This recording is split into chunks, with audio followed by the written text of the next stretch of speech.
আমার সিমলা মানালি সিরিজের আরও একটি নতুন পর্বে তোমাদের সকলকে জানাই ওয়েলকাম। আমার লাস্ট ব্লগে তোমরা দেখেছিলে মানালির দ্বিতীয় দিনে আমরা বৃষ্টিকে মাথায় নিয়েই বেরিয়ে পড়েছিলাম সাইট সিন করতে। বেরিয়ে তো পড়েছিলাম অনেক কিছু দেখার আশায়, কিন্তু বৃষ্টি বাবাজি আমাদের সেই সব আশায় প্রায় জল ঢেলে দিয়েছিল। শেষমেশ হিড়িম্বা দেবী টেম্পল ও ঘটোৎকচের টেম্পল দেখা কোনো রকমের শেষ করে ক্লাব হাউসকে দূর থেকেই দর্শন করে আমরা এবার চলেছি আমাদের পরবর্তী গন্তব্যের উদ্দেশ্যে, অর্থাৎ সেথানের উদ্দেশ্যে। হ্যাঁ, শেষমেশ আমরা সেথে যাওয়ার ডিসিশনটা নিয়েই নিলাম। দেখো বাপু, অটল টানেল তো আমাদের কপালে জুটলো না, এবার যদি সেথানটাও না হয় তাহলে আর মানালি এসে কি বা দেখলাম। হ্যাঁ, এখন আমার কথা শুনে অনেকেই হয়তো বলবেন যে কোথায় সেই অটল টানেলের স্বর্গীয় সৌন্দর্য আর কোথায় এই সেথান, বাট দুধের স্বাদ তো ঘোলে অন্তত মেটাই, কি বলে? তোমরা যারা জানো না তাদের উদ্দেশ্যে বলি, এই সেথান হলো মানালিরই আরও একটি অফবিট জায়গা এবং এটি সোলাং ভ্যালির মতোই একটি ভ্যালি এলাকা। তাই খুব স্বাভাবিকভাবেই এখানেও সোলাং ভ্যালির মতোই প্রচুর স্নো অ্যাক্টিভিটি হয়। আর সেই কারণেই এখানে যাওয়ার জন্য ড্রাইভার দাদা আমাদের আগে থেকেই স্নো বুট এবং স্নো স্যুট ভাড়া করার পরামর্শ দিয়েছিলেন। কিন্তু আমরা এর আগে সোলাং ভ্যালিতে মোটামুটি যা অ্যাক্টিভিটি করার অলরেডি করে ফেলেছিলাম, তাই এখানে আর খুব বেশি কিছু করবো না বলেই ঠিক করেছিলাম। তাই স্নো স্যুটটা আমরা আর ভাড়া করিনি। কিন্তু বরফাবৃত জায়গায় পা হঠাৎ করে বসে যাওয়ার যেহেতু একটা হাই চান্স থাকে, যেটা আমরা সোলাং ভ্যালিতে দেখেছিলাম, সেই কারণে আমরা স্নো বুটটা নিয়ে নেব বলে ঠিক করেছিলাম। আর সেই জন্যে ড্রাইভার দাদা আমাদের এইখানে এনে দাঁড় করিয়েছিল, যেখান থেকে আমরা সবাই স্নো বুট ভাড়া করেছিলাম। এনাদের রং বেরঙের মুখগুলো দেখে আশা করি বুঝতেই পারছো, হ্যাঁ, সেদিন ছিল হোলি। আমাদের এই জার্নিতে হোলির যে দিনটা আসবে সেটা আমি আগে থেকেই জানতাম, তাই আমিও 2 প্যাকেট রং ব্যাগে করে নিয়েও এসেছিলাম। কিন্তু এই রং মেখে ভূত হওয়ার পর যে পরিমাণ জল দিয়ে আমাদের মুখগুলোকে ধুতে হতো, সেইটা ভেবেই আর সেদিকে পা বাড়ায়নি। আর দেখো, যেখানে আমাদের গাড়িটা এসে দাঁড়িয়েছিল সেখানকার প্রাকৃতিক সৌন্দর্য কিন্তু কিছু কম ছিল না।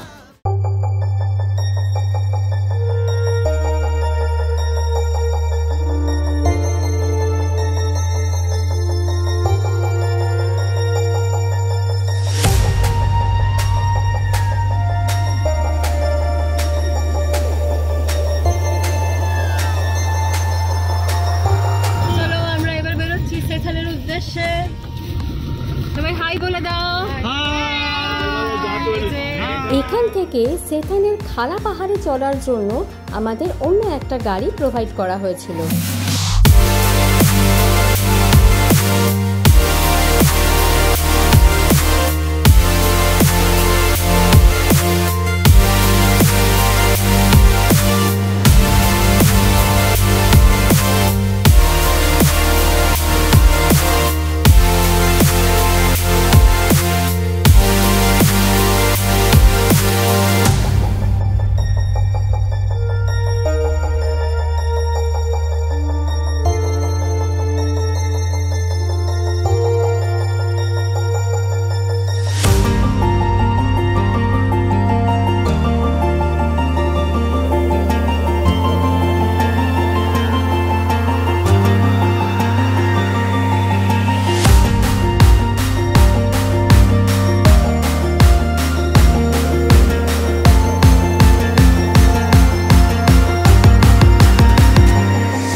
স্টেশন দেখে ফিরছি, হান্ডা বাস দেখে ফিরছি।